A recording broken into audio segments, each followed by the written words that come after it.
7.7 magnitude earthquake striking the heart of Myanmar, felt as far away as Thailand.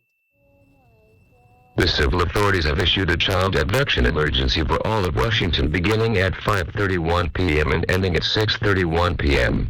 The Washington State Patrol on behalf of the Seattle Police Department has issued an Amber Alert for a 2-year-old female victim named Kamar Vega. Victim is 3 feet 0 inches tall, weighs 50 to 70 pounds, has black hair, black eyes, last seen in Mickey Mouse pajamas and white shoes. They were last seen on March 28, 2025, 14:30.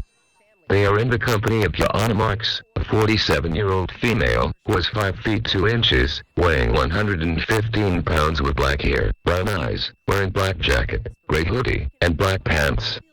They may be traveling in the gray 2020 Dodge Challenger. WA license pound PVM 6985. If you have information, please call 911. Sky News correspondent Cordelia Lynch is there. Of the problem